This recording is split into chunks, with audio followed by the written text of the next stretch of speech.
Bonjour à tous depuis l'Ashram Dhamma dans le Kerala en Inde. Alors je suis arrivée il y a quelques jours, donc je n'ai pas encore eu le temps de faire des vidéos. C'est mes premières vidéos ici, donc pour vous donner des nouvelles, des infos, des messages, des enseignements. Ça me tient à cœur de le faire. Je vais essayer de faire des courtes vidéos assez spontanées parce que j'ai pas trop le temps de préparer des vidéos parce qu'il y a beaucoup de choses à faire et à vivre à l'ashram. Là je suis sur la plage au coucher du soleil, alors je me dépêche avant que la nuit tombe. Vous trouverez beaucoup d'infos sur mon blog, sur Amma, sur son ashram, ses activités, ses œuvres, donc je vous mets les liens sous la vidéo. Pour venir à l'ashram, les aéroports les plus proches sont Kochi ou Trivandrum. Je crois que Trivandrum, donc c'est la capitale du Kerala, est plus proche que Kochi. Mais il me semble que la plupart des gens viennent de Kochi en fait, et souvent les gens prennent le taxi. Donc de Kochi, c'est 3 heures de route environ pour 5000 roupies. Moi j'aime bien prendre les transports en commun parce que comme ça je suis en immersion indienne. Et j'aime bien, c'est une petite aventure. Et c'est vrai qu'en transport en commun, c'est vraiment très très économique. Alors, on peut prendre le train, par exemple de la gare d'Ernakulam ou d'Alua aussi. Et en général, c'est une centaine de roupies pour aller jusqu'à donc Kayamkulam ou Karunagapalli. Ensuite, donc on peut prendre le bus aussi, donc pareil, de Kochi ou de Trivandrum. Et sinon, quand on est à Kayamkulam ou Karunagapalli, on peut prendre le tuk-tuk, le rickshaw. Donc c'est la même chose, rickshaw, tuk-tuk. Ou le bus aussi, j'ai un ami qui a pris le bus de la gare routière de Karunagapalli jusqu'à l'ashram. Voilà, donc il y a pas mal de façons d'aller à l'ashram. J'ai mis quelques infos aussi sur mon blog. Il est préférable de réserver une chambre à l'avance pour séjourner à l'ashram. Donc là aussi, j'ai mis les liens sur mon blog. On peut réserver une chambre, alors non, on ne peut pas demander à l'avance une chambre simple. En fait, ça se voit directement quand on arrive à l'ashram selon les disponibilités qu'ils ont au moment de notre arrivée. Donc ça peut être une chambre simple, une chambre double ou un dortoir. Mais ce qu'ils appellent dortoir, en fait, c'est 3 personnes max d'après ce que j'ai compris. Et la chambre est à donc 600 roupies par personne par nuit en chambre simple, 500 roupies par nuit par personne en chambre double. Et quand on est 3, ça je ne sais pas, je ne suis pas sûre. En 2017 c'était 300 roupies, mais à vérifier. Quand on arrive, le plus important c'est de se repérer dans l'ashram parce que c'est assez grand, il y a des milliers de personnes. En fait il y a un tour guidé de l'ashram tous les jours à 10h30. Sauf un jour, c'est peut-être le mardi ou c'est l'après-midi. Mais en tout cas il y a un tour guidé de l'ashram tous les jours. Donc ça c'est bien à faire quand on arrive et de repérer les horaires de tous les lieux.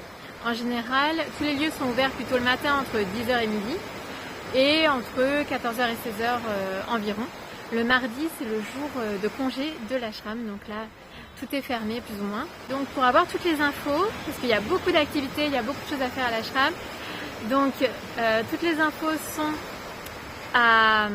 au centre d'information au temple Kali.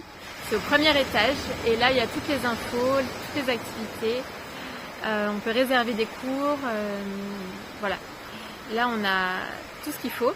Et il y a le bureau des Sevas. Donc là, c'est pour s'inscrire pour faire du bénévolat. Donc Amma encourage le Seva parce que c'est une pratique spirituelle à part entière. Le service des intéressés. Et il y a énormément de choses à faire donc en bénévolat. Donc là, on s'inscrit au bureau des Sevas à notre arrivée. Alors, c'est pas obligatoire, c'est encouragé. Et on peut faire énormément de choses, on peut contribuer de plein de manières différentes à l'ashram. Et donc c'est au bureau des Sevas qu'il faut s'inscrire pour ça.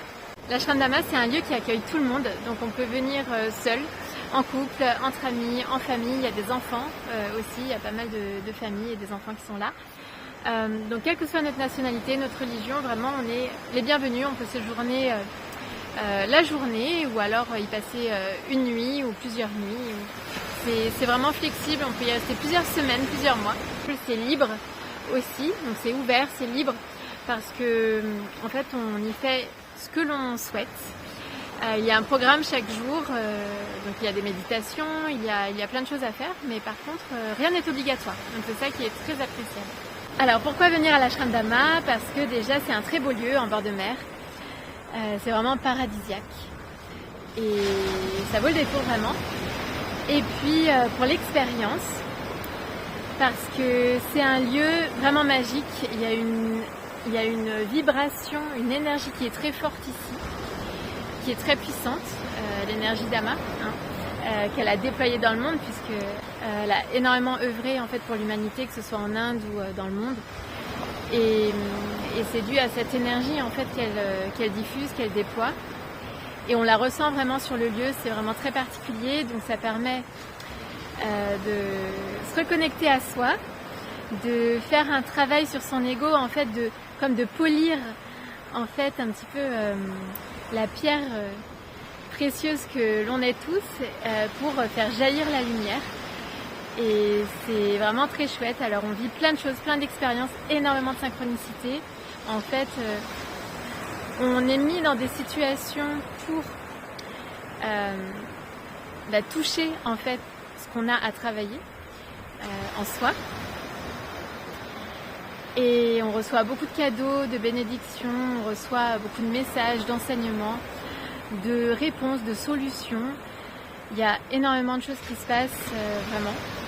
Donc beaucoup de rencontres aussi. Et ça va très très vite aussi parce que je pense que l'énergie est très forte ici, donc ça va très vite. Quand on pense à quelque chose, quand on en parle, souvent ça se matérialise, ça se manifeste rapidement. Et c'est vraiment magique. En fait, voilà, on fait des rencontres aussi avec des personnes qui nous parlent, enfin, on fait des échanges d'expériences, on dialogue beaucoup. On travaille ensemble aussi quand on fait du Seva et c'est vraiment très très très chouette. Cette connexion à la fois donc au divin, à soi, aux autres. Et pour toutes ces raisons, c'est vraiment chouette de séjourner chez Ama. J'en reparlerai dans d'autres vidéos. Là, la nuit tombe. Donc je vous dis à très vite pour d'autres vidéos.